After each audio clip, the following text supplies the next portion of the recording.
नई सदी, नया साल, नया महीना, खबरें भी नई। चंद्रयान से आसमान तक, देश से विदेश तक, बाजार से जन सरोकार तक, सब पर है हमारी पकड़। देखिए देखिए खबर सदीनामा सदीनामा। नमस्कार, मैं रूपा रजक सदीनामा की ओर से आ गई हूँ लेकर दिनांक 7 नवंबर 2023 का संपादकीय लेकर, जिसका शीर्षक है G20 समिट अतिथि देवो भव, जिसे लिखा है हमारे सह संपादक राकेश अचल जी ने। आज बात करते हैं G20 की। हमारा देश महान है, ये हर अतिथि को स्वीकार करते हैं। भारत में अतीत में ऐसे तमाम बड़े आयोजन हुए हैं जिनके ज़रिए दुनिया भारत की मेज़बानी की कायल हुई है। और जानते हैं इस संबंध में आगे क्या कहते हैं हमारे संपादक महोदय।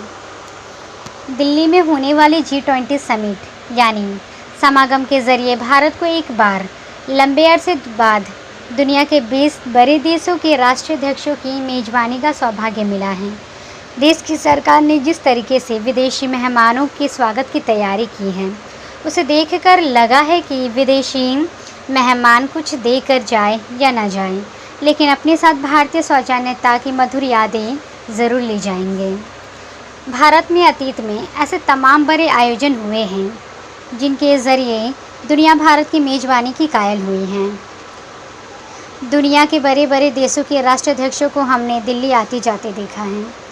हमने अपने पारंपरिक मित्रों के साथ, पारंपरिक शत्रुओं के साथ भी कटुता भुलाकर दिल्ली में उनके स्वागत में पल के पावरे बिछाए हैं, वे देखे हैं।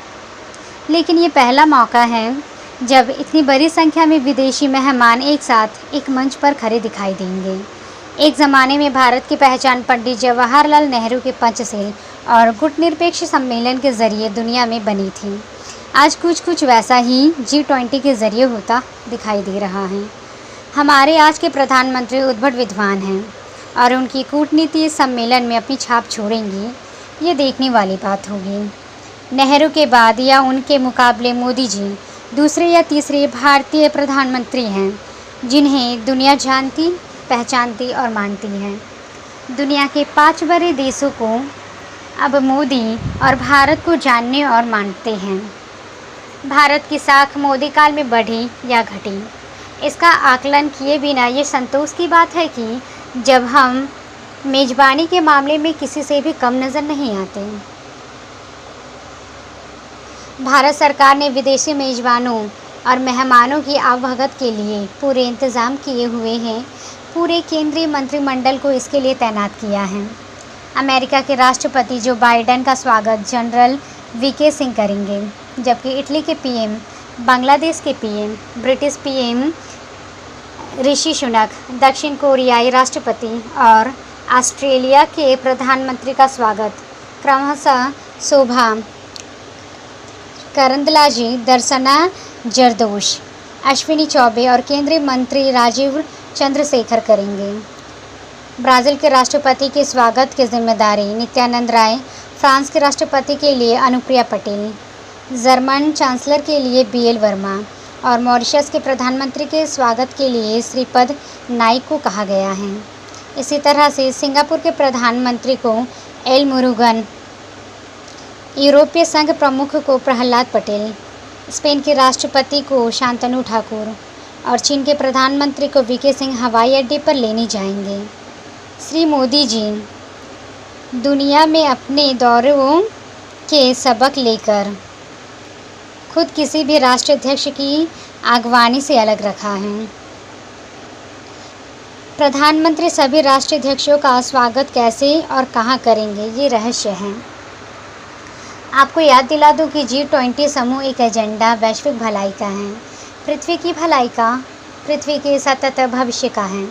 और इसीलिए G20 के लिए हमारा नारा एक पृथ्वी एक पारिवारिक भविष्य है। मिशन लाइफ इसका महत्वपूर्ण हिस्सा है। भारत के संसदीय कार्य मंत्री प्रहलाद जोशी भले ही देश को संसद के विशेष सत्र के एजेंडे के बारे में नहीं बता पाए हैं, लेकिन उनका कहना है कि 3 दिवसीय शिखर सम्मेलन के नतीजे निस्संदेह पूरी दुनिया के लिए अच्छे परिणाम लाएंगे। जोशी ने कहा है कि प्रधानमंत्री के नेतृत्व में देश पिछले कुछ वर्षों में एक नेता के रूप में उभरा है और भारत जो कहता है दुनिया उसे सुनती है और उसका समर्थन करती है। जोशी ने कहा है कि भारत ने वैश्विक महामारी के दौरान संकट से निपटने के लिए विभिन्न देशों को घरेलू स्तर पर निर्मित टीकों और अन्य आवश्यक दवाइयों की आपूर्ति करके वैश्विक स्तर पर एक महत्वपूर्ण जिम्मेदारी निभाई। गौरतलब है कि G20 में अर्जेंटीना, ऑस्ट्रेलिया, ब्राज़ील, कनाडा, चीन, France, Germany, Bharat, Indonesia, Italy, Japan, Korea, Mexico, रूस, सऊदी अरब, दक्षिण अफ्रीका, तुर्की, ब्रिटेन, अमेरिका और यूरोपीय संघ शामिल हैं। G20 सदस्य देश वैश्विक सकल घरेलू उत्पाद का करीब 85%, वैश्विक व्यापार का 75% से अधिक और करीब 2/3 वैश्विक आबादी का प्रतिनिधित्व करता है।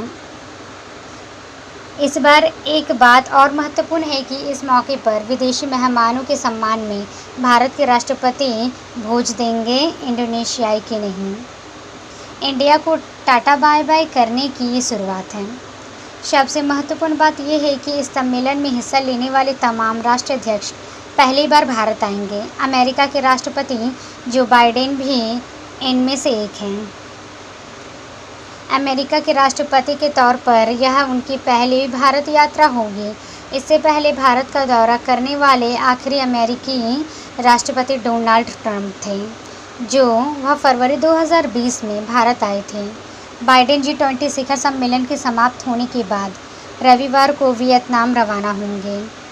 माना जा रहा है कि प्रधानमंत्री मोदी और राष्ट्रपति बाइडेन के बीच बातचीत में स्वच्छ ऊर्जा, रक्षा और उच्च प्रौद्योगिकी रक्षा सहित विभिन्न प्रमुख क्षेत्रों में जारी द्विपक्षीय सहयोग की समीक्षा पर जोर दिए जाने की संभावना है।